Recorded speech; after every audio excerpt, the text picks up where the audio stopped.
We have such an amazing show for you today because we are sharing something that is so special happening in our Life Along 280. I'm here today with Aaron Knight, and you're watching Chelsea Living. Aaron, thank you so much for allowing me to come out and just visit. I have been following you and the passion behind everything you've been doing here. It's just amazing. Like, you make people want to get involved and help this place grow. Tell us about what Hargis is. Well, Hargis is a camp that's been around for a long time. It's been around since the 1960s, since 1964. And it was running as a Christian camp all the way from 64 up until 2019. Was purchased by a local developer then, and that's pretty much when we got involved, and we saw that it still had life to it. We saw that the Lord still wanted to do things here, so we decided to pursue the developer and saving the camp, and he was a very nice gentleman that was willing to sit down and talk things out. So we're in this season now of fundraising and rebuilding, and also having camp. So we're having camp in the middle of saving the camp. We still got a lot of money to raise, but we figured we'd go ahead and have camp during that season.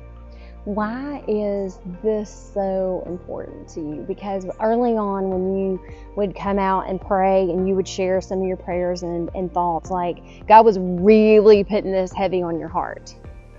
Well, eternity to me is important. So, this life is not nearly as important as the life to come. And I'm a pastor, so I'll have to speak from that perspective. And to me, everything that we do here is just kind of this side of heaven. So I think if you don't do things here for Christ, that those things don't even count. So to me, we try to live our whole life thinking about eternity. And so the next generation, these kids that are coming up now, face some things that I think generations before have never faced. And so summer camps and presenting Christ and being able to have a place where people can meet Him, where people can be born again and eternity be changed is paramount. It's the most important thing to us. Well, I agree completely. There's so many things that our children are going to be facing that we don't even know how to handle. Yeah, absolutely. So, do you, as a child, did you come to this camp? I really didn't. I grew up beside this camp, but I really didn't come to this camp a lot except to hang out and play. I spent the night here, started spending the night here in 1978 when I was 5, and ran all over this camp just about every day, but I wasn't involved in many youth groups. So I didn't go to a kids camp here, and I didn't go to a youth camp here. I did later on as a pastor, but as a kid, most people here in Chelsea know my story. I was a little bit crazy, so I really wasn't involved in church too much. So I spent a lot of time here, just not a lot of time at camp. Well, I completely understand that. There's still, though, this. You probably have really good memories here, from watching others being involved in it, and what you've already done I know you've got a long way to go. You've got to make sure that you help out in this cause and get involved so that more and more people can come here. But you've actually hosted lots of children this past summer. Oh man, I think we had over 5,000 campers come through. That's amazing. So we had our day camp that was really for the community here, but it was a Christian day camp, Christian themed. And then we also had different churches that came in. Cowboy Church came in. They brought 350 people in with them. We had 310 staying here, had 40 staying at the camp next door. We had Asbury. I mean, just all kind of church camps that camped here for years, heard about it and came back. And our summer pretty much is getting full for next year. So with us, it's been how do we leverage the camp for the kingdom year round? So not just the summertime. So that's part of what the Christmas season coming up is about, is how do we keep our foot on the gas when it comes to the gospel? How do we keep finding ways to bring the lost in and be able to share the gospel with them? So we're setting that up for this Christmas season here. Well, that's like a huge goal and such a great goal to end up having. Have you thought about doing corporate retreats at all? Some. We've had all kind of people reach out with different interests. We try to keep everything gospel themed, right? Which makes it a little bit challenging when you kind of get out into the world, but we know that's where the lost are. So when it comes to football teams and stuff like that, when they come in, we usually feed them for free, but it's under the prerequisite every time that let us share the gospel with you guys right when we come in. And then I'll kind of hang out with them for a couple hours, and if they want to talk any further about what they heard, they have that opportunity. Well, and that's the purpose. It is. That's So I just really love that. I love everything that you're doing here. And it's not you, it's like you said, that God is making all of this possible and He's the one working. But so many people have joined you in this. Your wife has joined you in this. She's here full time, right? Well, no, she's at the school. She had 4 jobs last year. So I know. Kelly don't how not to work. It's not because she has to have them. It's just because Right. Kelly likes to work, and so she's the director here. It fits her perfect. She's very administrative, and I'm very not administrative. I'll talk to people. I'll go present. I'll do whatever. Just don't put me on a desk with a computer. So she does all of that. The scheduling for people coming in. The setting up the kids for the camps, and what age groups go with where and whatnot. So she's the director. I call myself really just a glorified fundraiser and maintenance man around here. But Kelly does all the work behind the scenes on the computer, setting everything up and reaching out to people. And so we couldn't do it without her, that's for sure. Well, what a great team, too, that the two of you make, and everyone else that volunteers their time here. And just like you've said, just the amazing surprise blessings that, God is working through so many people to bless this place. So I love this story so much, and I wanted to share it with you because you may not even know that this is happening right here along 280. And we definitely need your help. Aaron needs your help. Kelly needs your help. Hargis needs your help.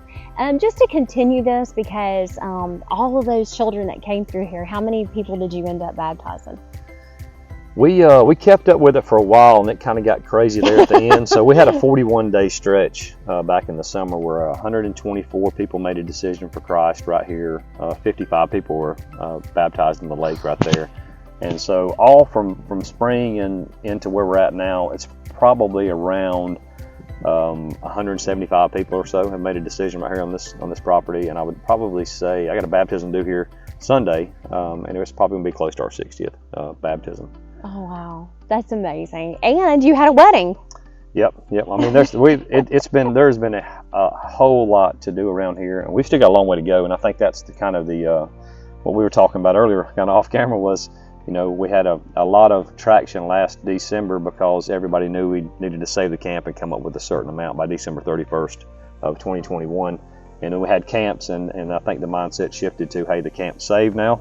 And I'm like, hold on, we got a lot of money that we still got to raise. We still got to raise this year $682,000. That's part of our contract. And the good news is we've actually paid on the camp. This year we paid $318,000, and I really believe these last 4 months of the giving season, the Lord came through the generosity of the people in the community. Last year in December, we were able to raise in 26 days $235,000. So we're believing this next 4 months we're going to close strong. That God's favor is going to be upon us, and we're just going to really concentrate on the lives and on the people, and we're going to talk to the people about donating and just let God handle the results on that. Well, completely in faith, without a doubt, it is done and wrapped up and handled, but we all have to do our part to make sure that happens as well. So I'm totally living in faith like you are about this. It is wrapped up. It is done. God's making this happen, but we really need you to do your part. We all need to do our part. And so please share, where people can go to donate. Yeah, everybody can donate or find out what's going on with the camp. It's all on our website, www.hargischristiancamp.org. That's HARGIS. And on there are different ways that you could partner with us monthly. You could have a one-time donation. We have different campaigns going on, like our donor plaque campaign that's going on in the cafeteria. There's more information on there about it. And then also ways that you can help with us when it comes to rebuilding the final 4.5 lodges that we have left that we've got to remodel inside and out. We'll take any volunteer help there. Also, a great way to follow is if you're on social media, on a social media platform. If you're on Facebook at Hargis Christian Camp, that gives daily updates on everything going on here, our different serve days and things like that. So you've got lots of different ways. It doesn't have to be about money. It can be about time or other resources. There have been so many blessings here that people throughout the community have stepped up and donated.